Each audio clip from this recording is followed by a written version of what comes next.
Question 34 છે, એમાં 3 number. If the probability of the non occurrence of an event A is Q.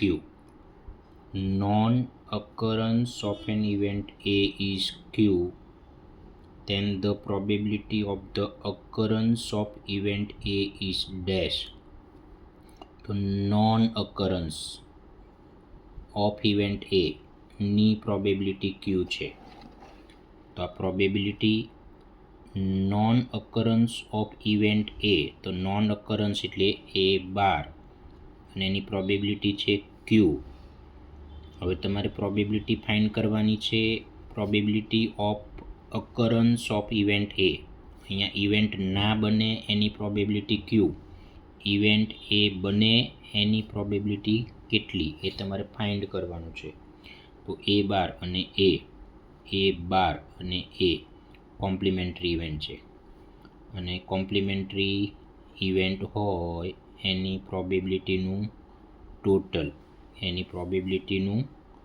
Total કેટલું થાય? 1. તો આ પી ઓફ એની વેલ્યુ ફાઇન્ડ કરવાની છે. આ પ્લસ છે ને આ બાજુ લઈ જાઓ તો -1 માઇનસ. હવે પી ઓફ એ બાર, તો પી ઓફ એ બાર કેટલો છે? Q. તો આ થયો એની પ્રોબેબિલિટી, અકરન્સ ઓફ ઇવેન્ટ એની પ્રોબેબિલિટી. પી ઓફ એની પ્રોબેબિલિટી 3/4 છે, તો પી ઓફ એ બારની પ્રોબેબિલિટી કેટલી? તો આ એ છે અને આ એ બાર છે, એટલે બંને થઈ કોમ્પ્લિમેન્ટરી ઇવેન્ટ. એ અને એ બાર એટલે કોમ્પ્લિમેન્ટરી ઇવેન્ટ. તો જે નીચે હોય ને ડિનોમિનેટરમાં એને ટોટલ આઉટકમ્સ કહેવાય. તો અહીંયા 4 છે, તો એ બારના પણ ટોટલ આઉટકમ્સ 4 જ હોય. હવે 4માંથી 3 આઉટકમ્સ કોના? એના. આ 4માંથી 3 આઉટકમ્સ કોના? એના. તો હવે આ 4માંથી 3ને માઇનસ કરી દો. આ 4માંથી 3ને માઇનસ કરી દો તો અહીંયા આવશે 1. તો P of A bar is equal two 1/4. હવે 9 નંબરમાં પી ઓફ એ છે 8/9. તો પી ઓફ એ બાર કેટલો? બરાબર છે. તો એ અને એ બાર કોમ્પ્લિમેન્ટરી ઇવેન્ટ, નીચે જે હોય એને ટોટલ આઉટકમ્સ કહેવાય. તો અહીંયા ટોટલ આઉટકમ્સ 9 હોય તો એ બારમાં બી ટોટલ આઉટકમ્સ તો 9 જ રહે. તો આ 9માંથી 8 માઇનસ કરો તો આવશે 1. તો P of A bar is equal two 1/9. 10 નંબરમાં પી of A bar, P of A bar, P of A ratio P of A bar is equal two 2:7. એટલે એ અને એ બાર એ બંને કોમ્પ્લિમેન્ટરી ઇવેન્ટ છે, અને પી એટલે પ્રોબેબિલિટી, એનો રેશિયો આપ્યો છે 2:7. તો અહીંયા ફર્સ્ટ પોઝિશન પર પી ઓફ એ છે અને અહીંયા ફર્સ્ટ પોઝિશન પર 2 છે. તો P of any value 2 count કરવાની. તો અહીંયા પી ઓફ એ છે, એની વેલ્યુ કેટલી? 2. બરાબર. હવે આ 2 અને 7ને એડ કરો તો 9 થાય, એટલે ટોટલ 9 કાઉન્ટ કરવાના. તો નીચે આવશે ટોટલ 9. પી ઓફ એ બાર, તો અહીંયા પી of A bar second number પર છે અને અહીંયા સેકન્ડ નંબર પર 7 છે. તો પી ઓફ એ બારની વેલ્યુ કેટલી? 7. એટલે કે આ પી ઓફ એ બાર છે એની વેલ્યુ કેટલી? 7. અને આ બેને એડ કરો તો ટોટલ કેટલા થાય? 9. તો નીચે આવશે 9. ક્વેશ્ચન 35માં 5 number. P of A ratio P of A bar is equal to 3:5. Then P of A dash અને P of A bar dash. તો અહીંયા ફર્સ્ટ પર પી ઓફ એ છે અને અહીંયા ફર્સ્ટ પર 3 છે. એનો મતલબ એમ કે પી ઓફ એની વેલ્યુ 3 ગણવાની. તો પી ઓફ એ છે એની વેલ્યુ 3. 3 અને 5ને એડ કરો તો 8 થાય, એટલે ટોટલ 8. તો નીચે ટોટલ આઉટકમ્સ આવે 8. પી ઓફ એ બાર સેકન્ડ પર છે અને અહીંયા સેકન્ડ પર શું છે? 5 છે, એટલે પી ઓફ એ બારની વેલ્યુ 5. પી ઓફ એ બાર છે એની વેલ્યુ 5. આ બેનું ટોટલ છે 8. તો નીચે આવશે ટોટલ 8. 11 નંબરમાં પી ઓફ સી છે 2/5. તો પી ઓફ સી બાર કેટલો? તો તો સી અને સી બાર કોમ્પ્લિમેન્ટરી ઇવેન્ટ, તો જે નીચે હોય એને ટોટલ આઉટકમ્સ કહેવાય. તો અહીંયા ટોટલ આઉટકમ્સ 5, તો અહીંયા બી ટોટલ આઉટકમ્સ 5. તો 5માંથી 2 છે, 2 એ આના આઉટકમ્સ થયા, આ 2 એ સીના આઉટકમ્સ થયા. તો 5માંથી 2ને માઇનસ કરો, 3. તો સી બારના આઉટકમ્સ થાય 3. હવે ડી બાર છે ને આ ડી છે, તો ડી બાર અને ડી કોમ્પ્લિમેન્ટરી ઇવેન્ટ. નીચે જે આપ્યું છે એ 17 છે, ટોટલ આઉટકમ્સ છે. તો ડીમાં બી ટોટલ આઉટકમ્સ 17 જ રહેશે. આ 17માંથી 6ને માઇનસ કરી દો, 17 માઇનસ 6 કરો તો 11. તો પી ઓફ ડીની વેલ્યુ 11/17 થાય. હવે 19 નંબર છે, P of A ratio P of A bar 3:2. તો પી ઓફ એની વેલ્યુ કેટલી? તો આપણે પી ઓફ એ શોધવો છે. તો પી ઓફ એ છે અહીંયા ફર્સ્ટ નંબર પર છે, તો અહીંયા ફર્સ્ટ નંબર પર 3 છે, એટલે પી ઓફ એની વેલ્યુ 3 ગણવાની. 3 અને 2ને એડ કરો તો 5 થાય. તો ટોટલ આઉટકમ્સ 5 એ નીચે. હવે એવું અહીંયા પી of A ratio P of A bar is equal two 4:1.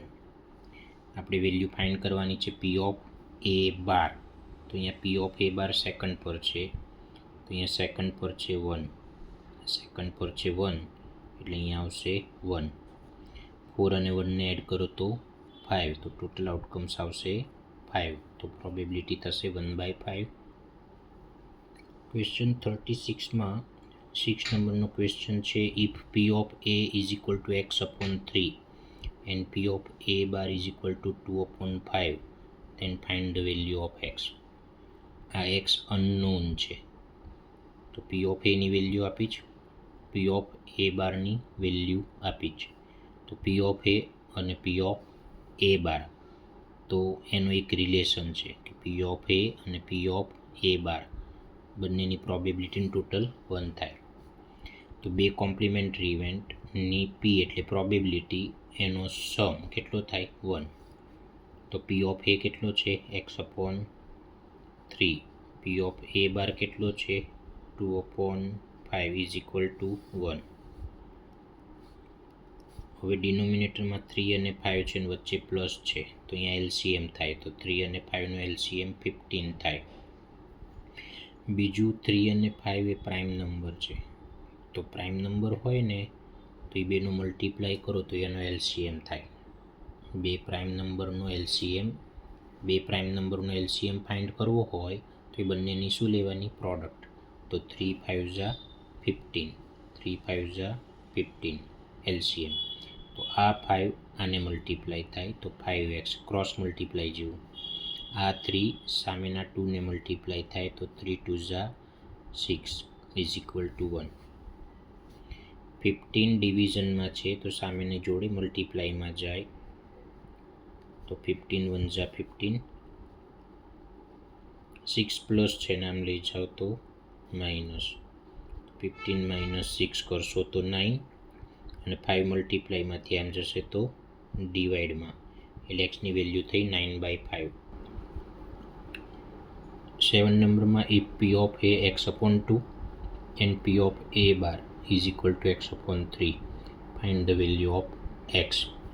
તો પી ઓફ એ અને પી ઓફ એ બાર બે કોમ્પ્લિમેન્ટરી ઇવેન્ટની પ્રોબેબિલિટી છે, એટલે તમે એનું એડિશન કરો તો શું થાય 1. બે કોમ્પ્લિમેન્ટરી ઇવેન્ટ એની પ્રોબેબિલિટી એનો સમ કરો તો 1 થાય. પી ઓફ એ છે x/2, પી ઓફ એ બાર છે x/3, તો આન્સર આવશે 1. 2 અને 3 બે પ્રાઇમ નંબર છે, એટલે બે પ્રાઇમ નંબરનો એલસીએમ કેટલો થાય? બે પ્રાઇમ નંબરનો એલસીએમ કેટલો થાય? તો કે બંને નંબરની પ્રોડક્ટ, એટલે 2 અને 3નો એલસીએમ 6 થાય. તો બે પ્રાઇમ નંબર નીચે હોય ને તો એલસીએમ લીધા પછી શું કરવાનું? Cross multiply. આ 3 સામે મલ્ટીપ્લાયમાં જાય અને આ 2 આના મલ્ટીપ્લાયમાં જાય, અને આ 1 as it is. 3x + 2x, તો 3xમાં 2x એડ કરો તો 5x, અને આ 6 ડિવિઝનમાંથી સામે 1 જોડે મલ્ટીપ્લાય થાય તો 6 1 = 6. 5 મલ્ટીપ્લાયમાંથી આમ જશે તો ડિવાઈડમાં, તો આ જે એક્સ છે એની વેલ્યુ થઈ 6/5. ક્વેશ્ચન 34માં 5 the probability of the month of January having 5 Sundays is dash. જાન્યુઆરીની વાત છે, તો જાન્યુઆરી મહિનામાં ટોટલ ડેઝ 31 છે, 5 સન્ડે હોય એની પ્રોબેબિલિટી ફાઇન્ડ કરવી છે. તો સન્ડે, મંડે, ટ્યુઝડે એ રીતે ટોટલ ડેઝ 7 હોય એટલે આને 7થી ડિવાઈડ કરવાના. જાન્યુઆરી છે તો જાન્યુઆરીના ટોટલ ડેઝ 31, સન્ડે તો એ ડેઝની વાત છે તો ટોટલ ડેઝ 7, તો 7થી ડિવાઈડ કરો. 7 4 જા 28, 31માંથી 28 માઇનસ થાય તો આવશે 3. તો 7 4 જા 28, એનો મિનિંગ એવું કે દરેક ડે કેટલી વખત આવશે? 4 ટાઈમ્સ. એટલે સન્ડે બી 4 ટાઈમ્સ આવે, મંડે બી 4 ટાઈમ્સ આવે, એમ દરેક દિવસ 4 ટાઈમ્સ તો આવશે જ. પણ આપણે કેટલા સન્ડેની વાત કરવાની છે? 5 સન્ડેની. તો 4 સન્ડે તો ઓલરેડી આવી ગયા, તો હજી એક સન્ડે જોશે. તો આજે 3 દિવસ જે બચ્યા ને, એ 3 દિવસમાંથી કોઈ એક દિવસ સન્ડે હોવો જોઈએ તો જ 5 સન્ડે થાય. એટલે અહીંયા જે રિમાઇન્ડર હોય ને એ ઉપર લખાય, ટોટલ 7 ડેઝ છે એ નીચે લખાય. 3 ઉપર કેમ લખ્યા? કારણ કે આજે 3 દિવસ જે વધ્યા, જો 28 તારીખ સુધી, 1થી 28 તારીખ સુધી દરેક વાર 4 વાર આવી ગયો, પછીની જે 3 દિવસ બચ્યા ને 29 તારીખ, 30 તારીખ ને 31 તારીખ, એ 3 તારીખમાં કોઈ પણ એક દિવસે સન્ડે હોવો જોઈએ તો જ 5 સન્ડે થાય. માની લો કે અહીંયા 30 હોત, 30 હોત, બરાબર છે, એટલે કે જેમાં 30 દિવસ આવતા હોય એવા કોઈ વારની વાત છે, બરાબર, એવા મહિનાની વાત છે.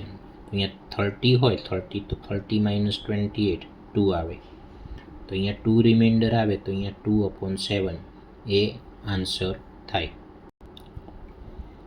ક્વેશ્ચન 35નો 6 છે the probability of a leap year. Leap year એટલે 366 days having 53 Fridays days. Leap યરમાં 53 ફ્રાઇડે આવે એની પ્રોબેબિલિટી કેટલી? હવે જો લીપ યર હોય તો 366 ડેઝ હોય ટોટલ, અને ડેઝની વાત છે તો 7 ડેઝ હોય. તો 7 5 જા 35, 6 માઇનસ 5 એટલે 1, નીચે આવશે 6, 7 2 જા 14, 16 માઇનસ 14 2, એટલે 52 તો ફ્રાઇડે આવે જો, પણ આપણે 53 ફ્રાઇડે આવે એની પ્રોબેબિલિટી ફાઇન્ડ કરવી છે, એટલે હજી એક ફ્રાઇડે જોશે.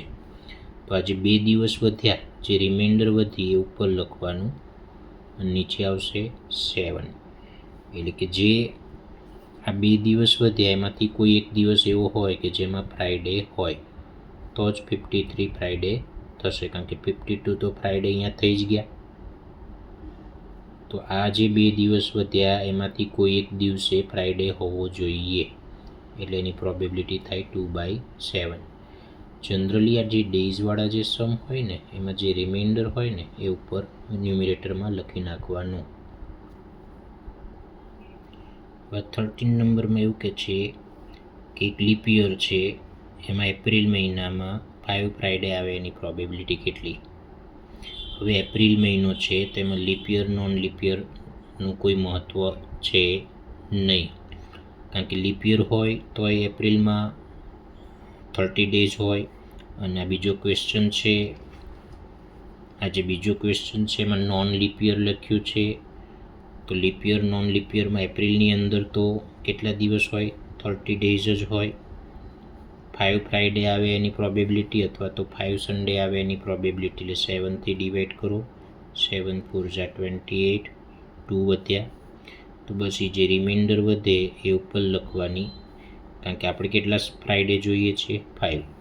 અહીંયા 4 તો ફ્રાઇડે થઈ જ ગયા, તો હજી એક ફ્રાઇડે જોશે, એટલે આજે 2 દિવસ વધ્યા એમાંથી કોઈ એક દિવસે ફ્રાઇડે હોવો જોઈએ, એટલે આનું પ્રોબેબિલિટીનો આન્સર 2/7 થાય. આમાં પણ પ્રોબેબિલિટીનો આન્સર 2/7 જ થશે. ક્વેશ્ચન 36માં 10 છે. Find the probability of the month of February of a leap year having 5 Sunday. Leap year છે, ફેબ્રુઆરી છે, તો લીપ યરમાં ફેબ્રુઆરીમાં કેટલા ડેઝ હોય? તો 29 ડેઝ હોય. ડિવાઈડ કરવાનું 7થી, તો 7 4 ઝા 28, રિમાઇન્ડર આવશે 1. તો અહીંયા કેટલા સન્ડે? 5 સન્ડેની પ્રોબેબિલિટી ફાઇન્ડ કરવી છે. તો 4 સન્ડે તો આવી ગયા. તો આજે એક દિવસ જે વધ્યો એ દિવસે સન્ડે હોવો કમ્પલસરી, એટલે 1 અહીંયા ઉપર આવશે, નીચે 7. તો પ્રોબેબિલિટીનો આન્સર થાય 1/7. હવે ક્વેશ્ચન 34માં એવું કહે છે કે P of E minus P of E bar is equal to -0.3. Then P of E કેટલો? તો અહીંયા ઈ અને ઈ બાર એટલે આ બે કોમ્પ્લિમેન્ટરી ઇવેન્ટ અને પી એટલે એની પ્રોબેબિલિટી, એનો ડિફરન્સ તમને આપ્યો છે. તો ઈ અને ઈ બારની પ્રોબેબિલિટીનો રિલેશન અહીંયા છે. તો તમને એક રૂલ ખ્યાલ છે કે ઈની પ્રોબેબિલિટી અને ઈ બારની પ્રોબેબિલિટી, એનો આન્સર કેટલો થાય? 1. તો આ એનો રૂલ છે. અને તમને ક્વેશ્ચનમાં શું આપ્યું છે? P of E minus P of E bar is equal to -0.3 તમને આપ્યું છે. તો અહીંયા તમારી પાસે બે ઇક્વેશન થયા, ઈ અને ઈ બાર બંને આવતા હોય એવા, એટલે એલિમિનેશન મેથડ યુઝ કરવાની. આ પ્લસ છે ને માઇનસ છે, તો પી ઓફ ઈ બાર અને P of E bar plus minus cut થાય. પી ઓફ ઈ અને પી ઓફ ઈ, હવે અહીંયા જો, અહીંયા પોઈન્ટ પછી એક ડિજિટ છે ને અહીંયા પોઈન્ટ નથી, તો અહીંયા પોઈન્ટ પછી એક 0 કરી દો. પી ઓફ ઈમાં પી ઓફ ઈ એડ કરો તો 2 પી ઓફ ઈ થાય. 1માંથી 0.3 માઇનસ કરવાનું, તો 1માંથી 0.3 માઇનસ થાય તો 0.7 આવે. હવે 2 આના મલ્ટીપ્લાયમાં છે, આમ જાય તો ડિવાઈડમાં, તો P of E is equal to 0.7 divided by 2. હવે પોઈન્ટ પછીનો જે આ લાસ્ટ ડિજિટ છે તે ઓડ છે અને 2 ઇવન છે. તો ઓડ ડિજિટ હોય છેલ્લો, તો એને તમે ઇવનથી ડિવાઈડ કરી શકો નહીં. તો પોઈન્ટ પછીનો લાસ્ટ ડિજિટ ઓડ હોય, ઇવનથી ડિવાઈડ કરવું હોય તો પાછળ 0 મૂકવાનું. તો હવે 70/2, તો 70/2 એટલે 35. તો પી ઓફ ઈનો આન્સર 0.35 થશે. ક્વેશ્ચન 36માં 4th છે. P of A minus P of A bar 0.2. A અને એ બાર કોમ્પ્લિમેન્ટરી ઇવેન્ટ, એની પ્રોબેબિલિટી, એનું સબટ્રેક્શન 0.2 છે. તો પી ઓફ એ કેટલો થાય? તો P of A minus P of A bar 0.2 છે. તમારે પી ઓફ એ અને પી ઓફ એ બાર એનું ટોટલ થાય 1. પોઈન્ટ પછી 0, કારણ કે અહીંયા પોઈન્ટ પછી એક ડિજિટ છે. તો minus plus P of A બાર, તો minus plus cancel, elimination method. P of એમાં પી ઓફ એ એડ થાય તો 2 પી ઓફ એ. આ અને આ બે વચ્ચે પ્લસનો રિલેશન, તો 2 + 0 એટલે 2, 0માં 1 એડ કરો તો 1. હવે 2 આના મલ્ટીપ્લાયમાં છે, આમ જાય તો ડિવાઈડમાં, તો 1.2 નીચે 2. ડિવાઈડ કરતા વખતે કે મલ્ટીપ્લાય કરતી વખતે પોઈન્ટ જોવાનો નહીં. તો આ 12 છે એવું માની લો, તો 12ને 2થી ડિવાઈડ કરો ને તો 6 થાય. પણ પોઈન્ટ પછી એક ડિજિટ છે એટલે આન્સરમાં પણ પોઈન્ટ પછી એક ડિજિટ આવે.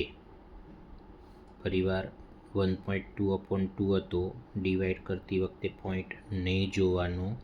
અહીંયા 12 છે એવું માનું, તો 12/2 કરો તો 6 થાય. પણ પોઈન્ટ પછી એક ડિજિટ હતો એટલે અહીંયા પોઈન્ટ પછી એક ડિજિટ કર્યો એટલે 0.6 એ પ્રોબેબિલિટી ઓફ ઇવેન્ટ ઈ થયું. હવે આ ક્વેશ્ચન 37માં ટ્રુ ફોલ્સ છે. P of E plus P of E bar is equal two -1. તો ઈ અને ઈ બાર કોમ્પ્લિમેન્ટરી ઇવેન્ટ, એનું પ્રોબેબિલિટી એનો સમ -1.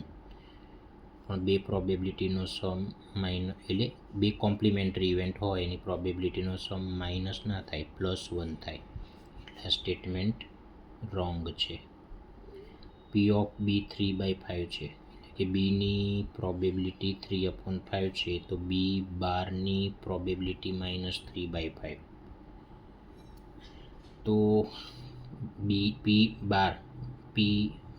બાર તો બી બારની પ્રોબેબિલિટી માઇનસ, તો પ્રોબેબિલિટી માઇનસ હોઈ શકે નહીં, એટલે આ સ્ટેટમેન્ટ બી રોંગ છે. ક્વેશ્ચન 34 છે, એમાં question 6 probability of Mukesh winning a lottery prize 0.07. Mukesh lottery prize જીતે એની પ્રોબેબિલિટી આપી છે. Total number of lottery tickets sold 6000. Total 6000 tickets લોટરીની વેચાણી. Mukesh purchased dash number of ticket. કેટલી ટિકિટ મુકેશે પરચેસ કરી હશે એ શોધવાની છે. તો જો આ પ્રોબેબિલિટી ઇઝ ઇક્વલ ટુ, હવે જો પ્રોબેબિલિટી શેની આપી છે, તો કે લોટરી પ્રાઇસ જીતે એની પ્રોબેબિલિટી આપી છે. તો એનો મતલબ એવો કે જેની પ્રોબેબિલિટી આપી છે એના આઉટકમ્સ ઉપર હોય. તો પ્રોબેબિલિટી શેની છે, લોટરી પ્રાઇસ જીતે છે એની પ્રોબેબિલિટી છે. તો એનો મતલબ એમ કે કેટલી ટિકિટ પરચેસ કરે છે એ ઉપર આવે. નંબર ઓફ લોટરી ટિકિટ્સ પરચેસ્ડ, કેટલી ટિકિટ એણે પરચેસ કરી એ ન્યુમિરેટર. ફરીવાર કહું છું, જેની તમને પ્રોબેબિલિટી આપી હોય એ આઉટકમ્સ ઉપર હોય. લોટરી પ્રાઇસ જીતે છે એની પ્રોબેબિલિટી આપી છે, તો એનો મતલબ કે લોટરી પ્રાઇસ જીતવા માટે કેટલી ટિકિટ પરચેસ કરી એ ફેવરેબલ આઉટકમ્સ કહેવાય, એ ઉપર આવે. અને નીચે ટોટલ આઉટકમ્સ આવે. ટોટલ આઉટકમ્સનો મતલબ અહીંયા ટોટલ કેટલી લોટરીની ટિકિટ હતી તે. અહીંયા લખ્યું છે total number of lottery tickets sold 6000. Total lottery tickets sold, તો ટોટલ આઉટકમ્સ નીચે આવે. હવે આ પ્રોબેબિલિટી તમને આપી છે 0.07. તમારે ફાઇન્ડ કરવાની છે કે જે જીતનાર વ્યક્તિ છે એણે લોટરી ટિકિટ કેટલી પરચેસ કરી. તો નંબર ઓફ લોટરી ટિકિટ્સ પરચેસ્ડ એ ઉપર આવશે. અને કેટલી ટિકિટ એણે, ટોટલ ટિકિટ કેટલી વેચાણી, તો એ ટોટલ આઉટકમ્સ છે, અહીંયા 6000 છે. તો આ ડિનોમિનેટર સામેના જોડે મલ્ટીપ્લાય થાય. અહીંયા પોઈન્ટ પછી બે ડિજિટ છે, તો નીચે 100 આવશે. પોઈન્ટ રિમૂવ કરશું તો આ ડિવિઝનમાંથી સામે મલ્ટીપ્લાયમાં જશે. બે 0 કટ થઈ ગયા, તો 7 6 જા 42 અને 0. તો આ number of lottery tickets purchased, number of lottery tickets purchased એટલે કે એણે 420 ટિકિટ પરચેસ કરી હશે. 420 ટિકિટ્સ પરચેસ્ડ. ક્વેશ્ચન 36માં 1 છે, the probability of getting a defective salts is 0.035. Defective salts મળે એની પ્રોબેબિલિટી આ છે. ટોટલ સોલ્ટ 400 છે. નંબર ઓફ ડિફેક્ટિવ સોલ્ટ્સ કેટલા. તો પ્રોબેબિલિટી શેની છે, ડિફેક્ટિવ સોલ્ટ નીકળે એની. શોધવાનું શું, ડિફેક્ટિવ સોલ્ટ કેટલા છે. તો પ્રોબેબિલિટી શોધવાની છે અને નંબર ઓફ ડિફેક્ટિવ સોલ્ટની પ્રોબેબિલિટી આપી છે. એનો મતલબ એમ કે નંબર ઓફ ડિફેક્ટિવ સોલ્ટ્સ ઉપર આવે. જેની પ્રોબેબિલિટી આપી હોય એ આઉટકમ્સ ઉપર હોય. તો પ્રોબેબિલિટી શેની આપી છે? ડિફેક્ટિવ સર્ટની. એનો મતલબ એમ કે નંબર ઓફ ડિફેક્ટિવ સર્ટ્સ એ થાય ન્યુમિરેટર, નંબર ઓફ ડિફેક્ટિવ સર્ટ્સ થાય એ થાય ન્યુમિરેટર, અને ટોટલ આઉટકમ્સ હોય ને એ નીચે આવે. તો અહીંયા ટોટલ સર્ટ્સ એ એના ટોટલ આઉટકમ્સ છે. હવે પ્રોબેબિલિટી આપી છે 0.035,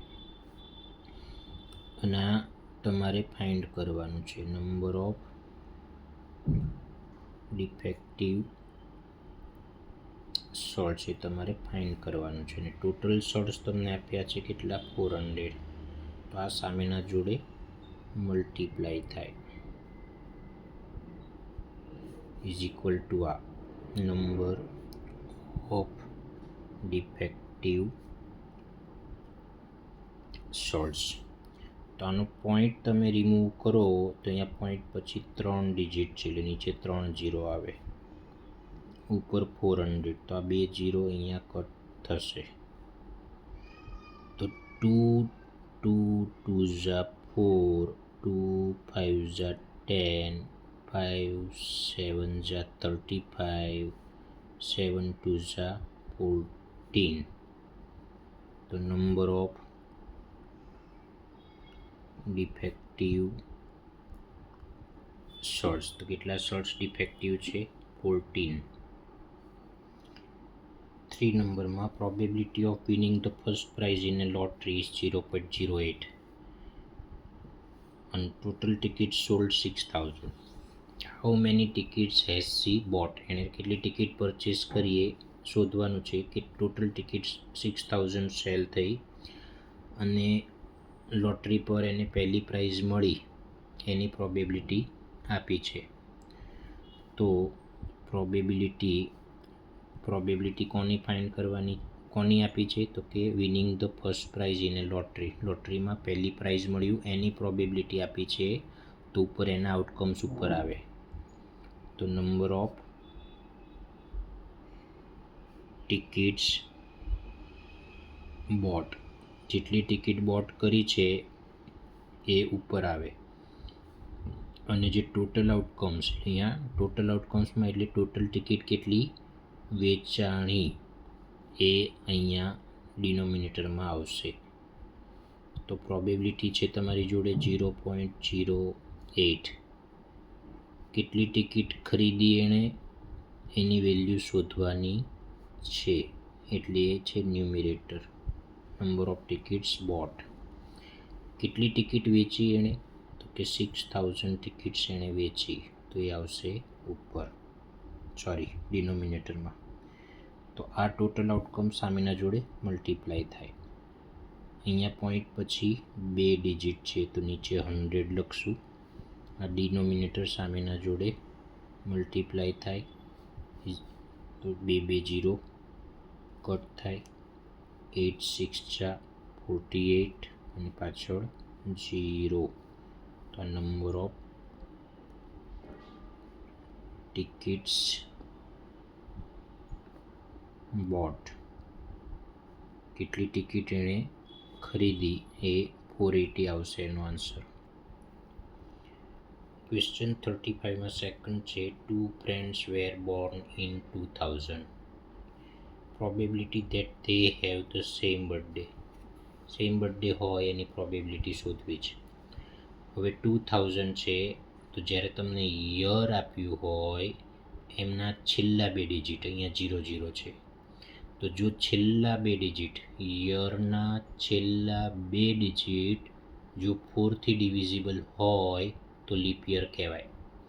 તો 2000ના છેલ્લા 2 ડિજિટ 00 છે, જે 4થી ડિવાઈડ છે, એટલે આ લીપ યર છે. 2000 એ લીપ યર છે, એટલે 2000 is divisible by 4, so 2000 is a leap year.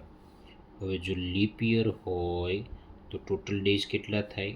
366 A total days થાય. હવે સેમ બર્થડે હોય એટલે કે એક જ દિવસે, એટલે એની પ્રોબેબિલિટી 1/366 થશે. અને જો સેમ બર્થડે ના હોય એની પ્રોબેબિલિટી કે તો આ 1 છે એ 366માંથી માઇનસ થાય, એટલે 365/366.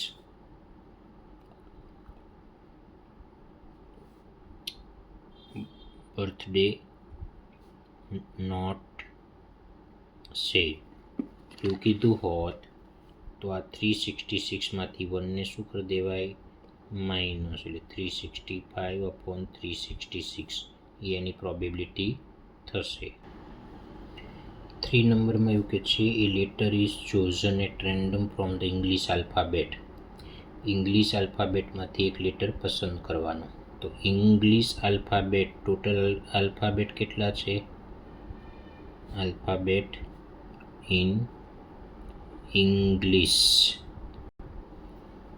તો ઇંગ્લિશના આલ્ફાબેટ્સ કેટલા છે, total 26, A B C D E F એ રીતે total alphabets 26. Then the probability that chosen letter is vowel. તમારે જે લેટરને ચૂઝ કરવાનો છે એ વોવેલ હોવો જોઈએ. તો વોવેલ કયા છે, A E I O U vowel છે. તો વોવેલ કેટલા છે, 5. તો વોવેલની પ્રોબેબિલિટી ફાઇન્ડ કરવી છે તો આન્સર શું આવશે, probability of choosing A vowel, તો 5/26. અને 26માંથી 5ને માઇનસ કરો તો જે બાકી જે વધ્યા એને આપણે કોન્સોનન્ટ કહીએ છીએ. તો 26માંથી 5 માઇનસ કરો તો 21/26 કોન્સોનન્ટની પ્રોબેબિલિટી થઈ. 8 નંબરમાં તમને આ પ્રોબેબિલિટી વર્ડ આપ્યો છે, તો તમારે પ્રોબેબિલિટી ફાઇન્ડ કરવાની છે of ચોઝિંગ A letter vowel is. એટલે કે આ જે પ્રોબેબિલિટી વર્ડ છે એમાં વોવેલ પસંદ કરો, આમાંથી વોવેલ પસંદ કરો એની પ્રોબેબિલિટી ફાઇન્ડ કરવી છે. તો આમાં O A I I આટલા વોવેલ છે, તો 1 2 3 4 ટોટલ 4 છે. અને આ 1 2 3 4 5 6 7 8 9 10 11 ટોટલ આલ્ફાબેટ 11 છે, એમાંથી વોવેલ 4 છે. તો આની પ્રોબેબિલિટીનો આન્સર 4/11. ક્વેશ્ચન 35 છે, એનો 9 નંબરનો ક્વેશ્ચન છે. એમાં એવું કહે છે કે 1000 ટોટલ ટિકિટ્સ છે લોટરીની, 50 પ્રાઇઝીસ છે, મનીઝ બાય 1 ટિકિટ. અને તમને પ્રોબેબિલિટી ફાઇન્ડ કરવાની છે મનીઝ વિનિંગ એ પ્રાઇઝ. મનીઝ પ્રાઇઝ જીતે એની પ્રોબેબિલિટી ફાઇન્ડ કરવાની છે. તો મનીઝ પ્રાઇઝ જીતે તો પ્રાઇઝ છે કેટલી, ટોટલ 50 પ્રાઇઝીસ છે. એનો મતલબ એમ કે આ 50 પ્રાઇઝમાંથી એક પ્રાઇઝ એને લાગશે, એટલે ફેવરેબલ આઉટકમ્સ થયા 50. ટોટલ ટિકિટ કેટલી છે, 1000. એનો મતલબ એમ કે 1000 ટિકિટ્સ જેને બી આ 1000માંથી કોઈ બી ટિકિટ પરચેસ કરી હશે એમાંથી કોઈ પણને પ્રાઇઝ લાગી શકે. તેનો મતલબ ટોટલ આઉટકમ્સ કેટલા થયા, 1000. ખ્યાલ આવ્યો, 1000 ટિકિટ છે એનો મતલબ એમ કે આ 1000 ટિકિટ્સ જેણે બી પરચેસ કરી હશે એમાંથી કોઈ પણ એ વ્યક્તિઓને ટિકિટમાંથી એને લોટરી લાગી શકે છે. પણ લોટરીની પ્રાઇસ તો 50 લોકોને જ પ્રાઇઝ લાગી શકે, એટલે ઉપર 50 આવશે, કારણ કે પ્રોબેબિલિટી શેની શોધવાની છે, વિનિંગ એ પ્રાઇઝ. એટલે 50/1000 પછી કટ કરી દો, 5 2 10 અને પાછળ 0, એટલે પ્રોબેબિલિટી થશે 1/20. હવે આ એક અલગ ક્વેશ્ચન છે આ જ ટાઈપનો, પણ પ્રેક્ટિસ બુકમાં નથી. સાયમલ્ટેનિયસલી વર્ડ આપ્યો છે, તમારે ફાઇન્ડ કરવાનું છે probability of choosing a letter vowel. આમાંથી વોવેલ તમે સિલેક્ટ કરો એની પ્રોબેબિલિટી કઈ. તો આમાં વોવેલ કયા છે? આઈ, you, A, E, O, you, આ બધા વોવેલ છે. તો 1, 2, 3, 4, 5, 6. તો વોવેલ કેટલા છે? 6. તો 1, 2, 3, 4, 5, 6, 7, 8, 9, 10, 11, 12, 13, 14. ટોટલ આલ્ફાબેટ છે તમારી જોડે 14. કટ કરો. 2 3 જા 6, 2 7 જા 14, એટલે આની પ્રોબેબિલિટી થશે 3/7. ક્વેશ્ચન 35માં 10 છે. A digit is randomly taken from a logarithmic table. Logarithmic table છે એમાં એક ડિજિટ તમારે સિલેક્ટ કરવાનો છે. The probability of that digit being 0 or 9 is dash. એ લોગેરિધમિક ટેબલમાંથી એક ડિજિટ તમે સિલેક્ટ કરો, એ 0 હોવો જોઈએ અથવા તો 9 હોવો જોઈએ. એની પ્રોબેબિલિટી કેટલી? હવે સૌથી પહેલાં લોગેરિધમિક ટેબલ છે એમાં 0 to 9 ડિજિટ્સ આવે. લોગેરિધમિક ટેબલ જે હોય એમાં 0 to 9 ડિજિટ્સ આવે, એટલે ટોટલ 10 ડિજિટ્સ થયા. 0 to 9 કાઉન્ટ કરો તો 0, 1, 2, 3, 4, 5, 6, 7, 8, 9, એવી રીતના તમે ટોટલ. તો એમાં ટોટલ ડિજિટ્સ કેટલા છે તમારી પાસે? તો કે 10 ડિજિટ્સ છે. હવે તમારે જે ડિજિટ સિલેક્ટ કરવો છે એ કયો? 0 ઓર 9. એટલે 0 આવે તો બી સિલેક્ટ કરવાનું, 9 આવે તો બી સિલેક્ટ કરવાનું, એટલે બેમાંથી કોઈ પણ એક ડિજિટ આવવો જોઈએ.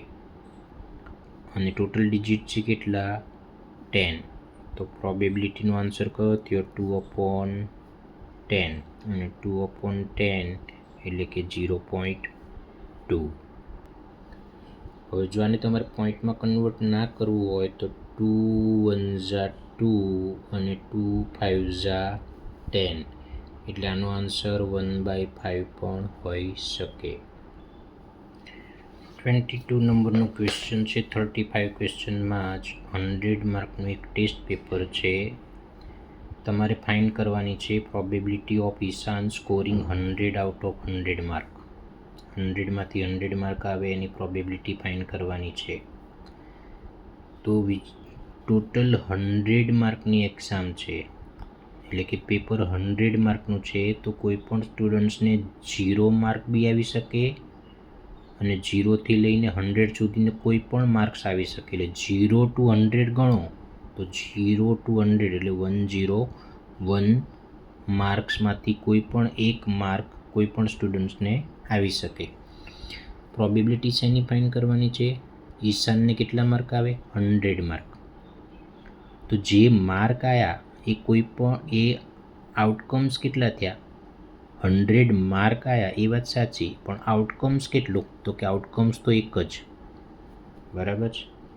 એટલે 1/101 એ એની પ્રોબેબિલિટી થઈ. 23 નંબરનો ક્વેશ્ચન છે. 80 માર્કની એક્ઝામનું પેપર છે. Probability of Mona scoring 80 out of 80 mark is date. હવે 80 માર્કનું પેપર છે, તો કોઈ પણ સ્ટુડન્ટ્સને 0થી લઈને 80 સુધીના માર્ક્સ આવી શકે. તો 0 to 80 એટલે ટોટલ આઉટકમ્સ થયા 81. હવે પ્રોબેબિલિટી શેની ફાઇન્ડ કરવાની છે? મોના સ્કોરિંગ 80 માર્ક્સ. તો 80 માર્ક્સ આવે એની પ્રોબેબિલિટી, એટલે આઉટકમ્સ કેટલા થયા? તો કે 1. હવે જો તમને એવું કીધું હોય કે મોનાને 70થી 80ની વચ્ચે માર્ક આવે એની પ્રોબેબિલિટી ફાઇન્ડ કરો.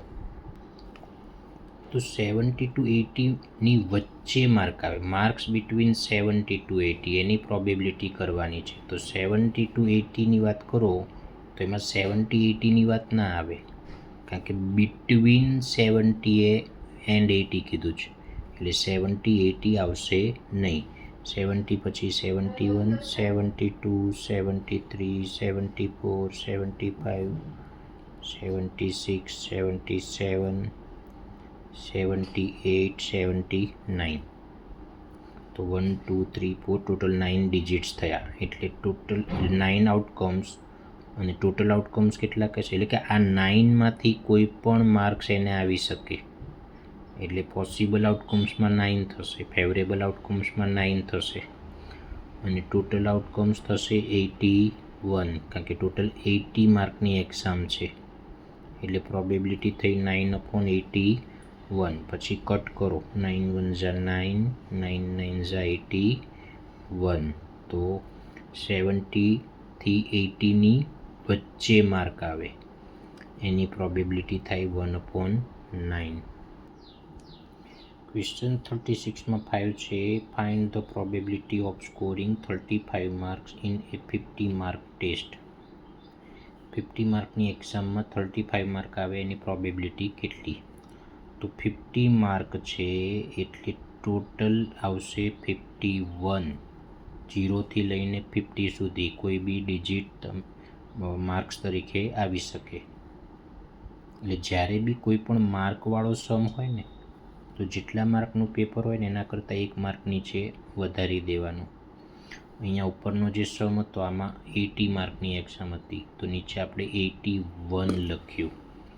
અહીંયા 100 માર્કની એક્ઝામ હતી, તો 100માં 1 એડ કર્યો, તો નીચે 101 લખ્યું. એટલે જ્યારે બી માર્કવાળો સમ હોય તો જે ટોટલ માર્ક હોય ને એના કરતાં 1 વધારે નીચે ડિનોમિનેટરમાં લેવાનું. હવે એટલે અહીંયા 50 માર્કની એક્ઝામ છે, તો 50માં 1 એડ કરો, તો 51 નીચે લીધું. કેટલા માર્કની પ્રોબેબિલિટી? 35 માર્ક આવે એની પ્રોબેબિલિટી શોધવીશ. તો 35 માર્ક્સ એટલે આઉટકમ્સ તો એક જ થયો, એટલે ઉપર આવશે 1.